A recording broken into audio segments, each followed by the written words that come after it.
What happens if humanity takes every single nuke on Earth, piles them up, and hits the big red button? Yeah, it gets way worse than you think. Let's dive right in. Many of our viewers have asked us a very serious question. What if we made a big pile of bombs and exploded every nuclear weapon in the world all at once?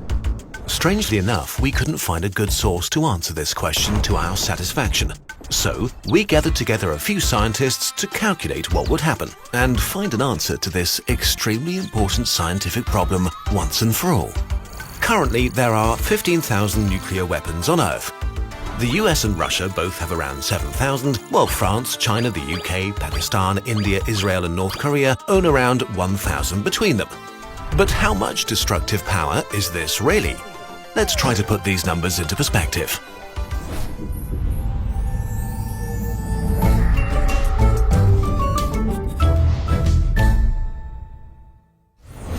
On Earth, there are about 4,500 cities or urban areas with at least 100,000 inhabitants. Some are bigger than others, so we'll assume that on average we need 3 nuclear bombs to completely wipe out one city.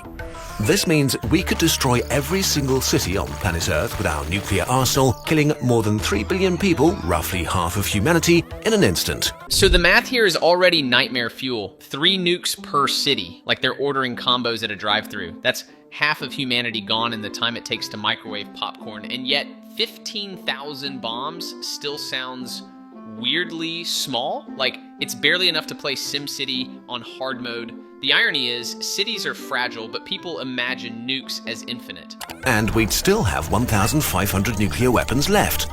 Now that's what an expert would call overkill. So we can say with confidence that we have a lot of nuclear weapons and they can do a lot of damage. But what if we make a huge pile of all 15,000 bombs and pull the trigger? Let's drop our nuclear pile in the middle of the Amazon rainforest, just to show nature who's boss. Our warheads, piled haphazardly, fit into a small warehouse. A typical US warhead has the power of 200,000 tons of TNT. So 15,000 warheads would be the equivalent of 3 billion tons of TNT. For scale, this is enough to rebuild the whole island of Manhattan with every building and skyscraper using stacks of TNT. The closest thing we can compare to the energy gathered here is a volcano. One of the deadliest volcanic eruptions in recorded history took place in 1883 on the island of Krakatoa. The eruption was so powerful that 70% of the island and the surrounding archipelago was destroyed, killing tens of thousands of people.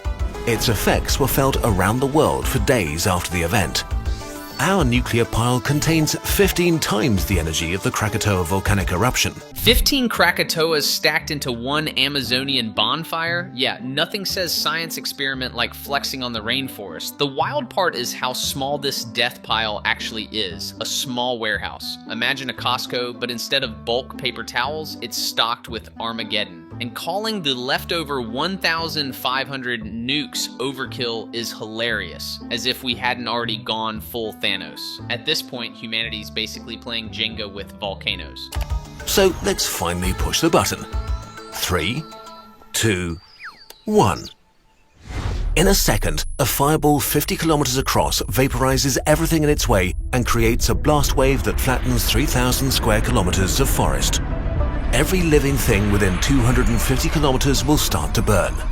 The explosion will be heard literally around the world as the pressure wave circles the Earth tens of times over the next few weeks. Millions of tons of incinerated material are catapulted into the atmosphere. The mushroom cloud reaches the outer reaches of the stratosphere, pushing up against space itself. After things have calmed down, a small crater, about 10 kilometers across, is left in the center of the worst wildfires the planet has seen in millennia, spreading throughout South America, burning down forests and cities alike. And now, the unpleasant part begins. Wait, now the unpleasant part begins? As if a 50-kilometer fireball and forests frying like nachos wasn't already peak nightmare fuel. The shockwave literally circles the Earth like a Spotify loop, but nah, that's just the warm-up act. It's almost funny. Humans can turn the Amazon into the world's worst barbecue pit and still go, hold on guys, it gets worse. What's next? Nuclear winter DLC? Extremely radioactive material will kill living things very quickly, and a large area several kilometers around the crater is now uninhabitable, as is everywhere for hundreds of kilometers downwind. Much of the fallout is carried high into the atmosphere by the mushroom cloud and carried around the planet. The amount of radioactive material in the environment doubles worldwide, which still isn't civilization ending, but we may see more cancer for a while. A portion of the particles will float at the edge of space for years and cause a nuclear winter that could lower global temperatures by a few degrees for a few years. This explosion was pretty bad if you're in South America and especially Brazil. The Amazon rainforest is pretty much history, which is not great. But human life will go on. So basically, South America becomes a glow-in-the-dark wasteland. But hey, life goes on. That's the most casual breakup text with nature I've ever heard. Doubling worldwide radiation and giving humanity a bonus round of cancer feels like the worst DLC pack in history. And the nuclear winter part, it's like Earth just rage quits and drops the thermostat. Yet somehow the takeaway is Brazil gets nuked into oblivion, but Starbucks stays open. Stays. Okay, but what if we explode more nuclear weapons? Let's suppose humanity decided to mine every bit of uranium on Earth and build as many nuclear bombs as possible. At current usage, it's estimated that there are around 35 million tons of uranium in Earth's crust, enough to power human civilization for over 2,000 years, or to build millions of nuclear warheads. For the sake of argument, let's say we create a pile with the yield of 10 billion Hiroshima bombs, which makes up a cube 3 kilometers high that contains roughly the energy of the asteroid impact that ended the age of the dinosaurs 65 million years ago. Except it's also nuclear. 3, 2, 1. Our pile explodes in a fireball stretching so high into the sky that it's visible from half of South America, with so much power that the ground just splashes like water, forming a crater 100 kilometers across. Bedrock on the scale of whole mountain ranges is vaporized in an instant, while thousands of tons of material is catapulted away with such speed that it's ejected into space. Some leaves Earth forever, while most of it comes raining down as hot, burning debris that heats up the atmosphere to oven-like temperatures, killing most big animals and causing firestorms all over the world. The Earth's crust rings like a bell, struck by global earthquakes stronger than anything in recorded history, decimating cities around the world, while hurricane-force winds flatten every single tree in South America and wildfires consume the continent. The abundance of hydrocarbons in the Amazon burned to form ash are cast into the atmosphere, darkening the sky and keeping sunlight from reaching the surface, dropping temperatures to near freezing worldwide. The ensuing global winter may last for decades and results in the extinction of every large animal species, humans included. We could also mention that every corner of the planet is covered with radioactive fallout, but at this point, it doesn't matter that much anymore. This is humanity's extinction event. Humanity's extinction event is the kind of finale you can't patch with a hotfix. This is Chicxulub, but with DLC radiation. Earth's crust goes splash, cities get speedrun erased, and the sky equips a permanent night filter, like, the worst Instagram trend. And earlier, mining every ounce of uranium to stack 10 billion Hiroshimas into a 3-kilometer cube is the ultimate boss fight against ourselves. Leaves escape to space, the rest returns as flaming unsubscribe notices.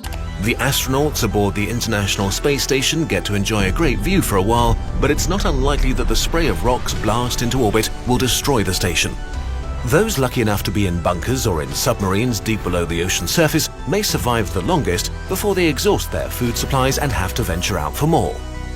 They'll find the world a charred, freezing, radioactive wasteland. The planet itself doesn't care at all.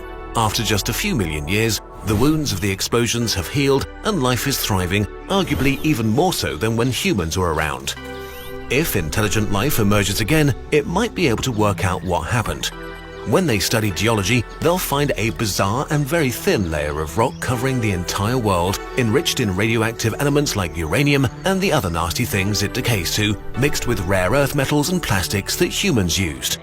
They would probably be very, very confused. So the punchline is, Earth wins by default. We're gone, but the planet just shrugs, heals up, and respawns life like nothing happened. Millions of years later, some alien archaeologist cracks open the dirt and finds a glittery layer of uranium, melted iPhones, and plastic ducks. Basically humanity's final mixtape. A whole species erased, but we still manage to leave behind cosmic litter. That's darkly poetic and kinda hilarious in the most tragic way possible. Kurzgesagt did an amazing job with this one. The link is in the description. Next time, let's just say we're diving into something big, strange, and maybe a little unsettling. Stay nerdy.